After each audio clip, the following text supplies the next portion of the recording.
अस्सलाम वालेकुम रहमतुल्लाहि व बरकातुहू। Students, welcome back to FPISC learning. उम्मीद है कि आप सब बिल्कुल खैरियत से होंगे और अपनी पढ़ाई पर तवज्जो दे रहे होंगे। आज का हमारा लेक्चर है unit number 1 introduction to biology short questions. इंशाल्लाह आज हम सारे शॉर्ट क्वेश्चंस को सॉल्व करेंगे। यहाँ पे मैंने आपकी बुक ओपन कर ली है, तो इसके हम सबसे पहले एक्सरसाइज को एक दफ़ा देख लेते हैं। तो यहाँ पे आपके शॉर्ट क्वेश्चंस हैं, टोटल 6 शॉर्ट क्वेश्चंस हैं आपके यहाँ पे।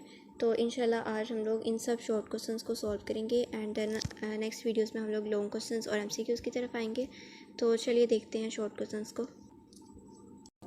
आपका शॉर्ट क्वेश्चन नंबर 1 है, what is the difference between a theory and a law in science. Science के अंदर थ्योरी और लॉ में क्या डिफरेंस है, इन दोनों के अंदर क्या चीज़ें मुख्तलिफ हैं। थ्योरी में फर्स्ट पॉइंट है आपका एक्सप्लेन्स वाई समथिंग हैपन्स। आपको ये बताता है कि कोई चीज़ क्यों हो रही है, उसके होने की क्या वजह है।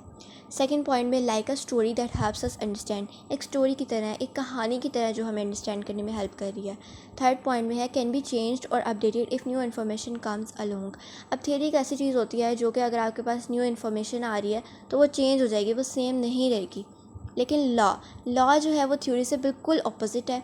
तो इसका फर्स्ट पॉइंट देखें, says what happens not why. ये आपको बताएगी क्या हो रहा है, ये नहीं बताएगी कि क्यों हो रहा है। वाई को ये एक्सप्लेन नहीं करती है, व्हाट को एक्सप्लेन करता है। इसके बाद इसका सेकंड पॉइंट है लॉ का, like a rule that describes what we see, एक रूल की तरह जो कि डिस्क्राइब कर रहा है हम क्या देख रहे हैं। Third point doesn't change even if new information comes along, ये चेंज नहीं होगा चाहे आपके पास न्यू इन्फॉर्मेशन आए, ठीक है, ये सेम ही रहता है लॉ। तो थ्योरी और लॉ में कुछ चीज़ें ऐसी हैं जो अपोजिट हैं। Question number 2, what does a qualitative observation focus on. Qualitative observation किस चीज़ पर फोकस कर रही है। बेसिकली क्वेश्चन में आपसे ये पूछा जा रहा है कि क्वालिटेटिव ऑब्जर्वेशन क्या होती है और वो आपको क्या डिस्क्राइब करता है। तो आंसर देखें, qualitative observation involves noting the characteristics और qualities of something such as colour, shape, texture, behaviour.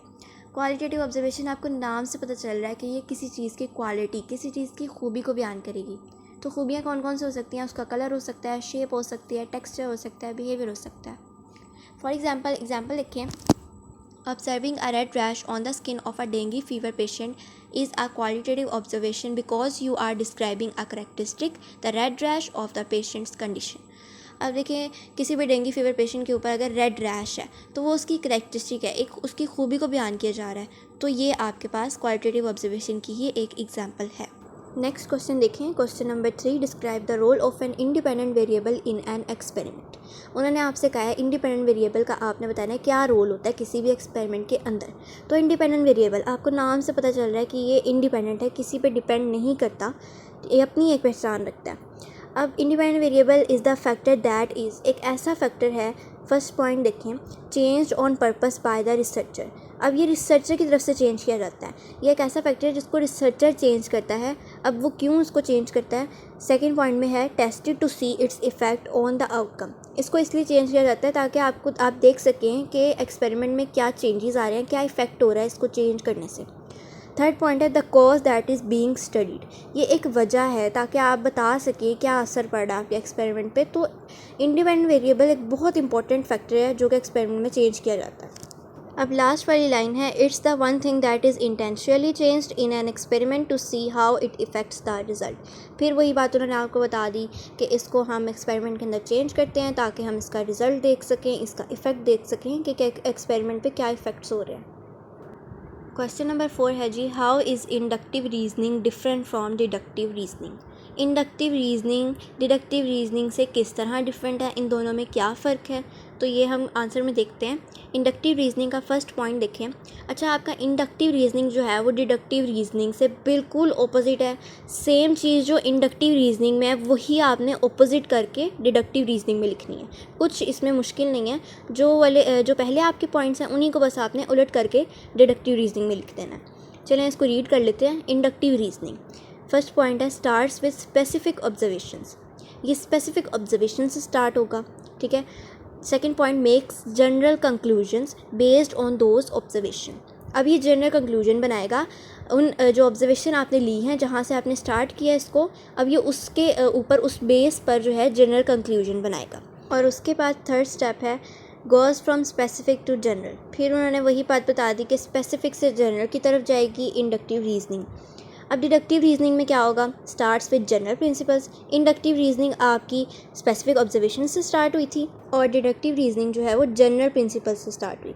ठीक है, अब इंडक्टिव रीजनिंग में क्या हुआ, जनरल कंक्लूजन्स बनाए, लेकिन डिडक्टिव रीजनिंग में आपने स्पेसिफिक कंक्लूजन्स बनाए। और थर्ड स्टेप दोनों में देखें, goes from specific to general, और डिडक्टिव है जनरल टू स्पेसिफिक, बिल्कुल ऑपोजिट है। जो फर्स्ट आपने पॉइंट्स लिखने हैं उनको बस आपने ऑपोजिट करके जो है सेकंड में लिख देना। ठीक है, अब आपका जो है क्लियर हो गया डिफरेंस। इन डिडक्टिव रीजनिंग में आप स्पेसिफिक ऑब्जर्वेशंस बनाते हैं, डिडक्टिव में आप जनरल प्रिंसिपल्स बनाते हैं। पहले में आप क्या करेंगे, जनरल कंक्लूजन्स बनाएंगे, दूसरे में आप स्पेसिफिक कंक्लूजन्स बनाएंगे, और थर्ड पॉइंट में आप स्पेसिफिक से जनरल की तरफ जाएंगे, और डिडक्टिव में आप क्या करेंगे, जनरल से स्पेसिफिक की तरफ जाएंगे। बिल्कुल ऑपोजिट है। ठीक है, इसके बाद आपका सेकंड लास्ट क्वेश्चन है question number 5, in what ways are scientific results communicated. अब उन्होंने आपसे पूछा है साइंटिफिक रिजल्ट्स किन तरीक़ों के ज़रिए कम्युनिकेट कर सकते हैं, आपस में ताल्लुकात बरकरार रख सकते हैं। आंसर देखें, साइंटिफिक रिजल्ट्स आर कम्युनिकेटेड विया। अच्छा, यहाँ पे विया का वर्ड यूज़ किया गया है, तो विया की जगह आप यहाँ पे थ्रो का वर्ड भी यूज़ कर सकते हैं, उसका सिनोनिम ही है। तो scientific results are communicated through, first step है पब्लिकेशन, सेकंड स्टेप है मीटिंग्स, थर्ड स्टेप है सेमिनार। अच्छा, 3 तरीक़ों से साइंटिफिक रिजल्ट्स कम्युनिकेट कर सकते हैं। पहला पब्लिकेशंस यानी शाया करके, कहीं पे किसी चीज़ को शाया करके भी वो अपने रिजल्ट्स को कम्युनिकेट कर सकते हैं। इसके बाद सेकंड में मीटिंग्स और सेमिनार्स जो हैं ये एक ही चीज़ है, बस मीटिंग्स जो हैं वो छोटे पैमाने पर होती हैं यानी उसमें कम लोग होंगे, और सेमिनार्स बड़े पैमाने पर यानी ज़्यादा लोग होंगे। ठीक है, इन 3 तरीक़ों से साइंटिफिक रिजल्ट्स कम्युनिकेट करते हैं। इसके बाद आपका लास्ट क्वेश्चन है question number 6, what kind of information does a scientific law provide. Scientific law किस तरह की इंफॉर्मेशन आपको देता है, किस तरह की मालूमात आपको फराहम करता है। ठीक है, तो आंसर देखिए, scientific law provides information about, 3 steps हैं, what happens, how things behave, predictable patterns. What happens क्या होता है, हाउ थिंग्स बिहेव किस तरह से चीज़ें बिहेव कर रही हैं, किस तरह से वो अमल में आ रही हैं। थर्ड है प्रिडिक्टेबल पैटर्न्स। प्रिडिक्टेबल का मतलब वैसे तो होता है मुतवक्का, और पैटर्न्स तरीक़ाकार, मुतवक्का तरीक़ाकार यानी प्रिडिक्टेबल हम ये भी कह सकते हैं कि आपको एडवांस में पता हो कि क्या होने वाला है, तो ये आपको मुतवक्का तरीक़ेकार के बारे में भी बताते हैं। ठीक हो गया, तो यहाँ पे आपके शॉर्ट क्वेश्चंस डन होते हैं। इसके अलावा पिछली कुछ वीडियोस में जो है मैंने आपको फ़िज़िक्स के चैप्टर 1 के करवाए थे, लॉन्ग क्वेश्चन, शॉर्ट क्वेश्चन और MCQs, तो उनके लिंक भी मैं आपको इस वीडियो के नीचे डिस्क्रिप्शन में दे दूँगी, आप वो वीडियोस भी जाके देख सकते हैं। और इंशाल्लाह नेक्स्ट आने वाली वीडियोज़ में हम बायो और मैथ के भी कुछ लेक्चर्स को डिस्कस करेंगे। तब तक के लिए अल्लाह हाफ़िज़।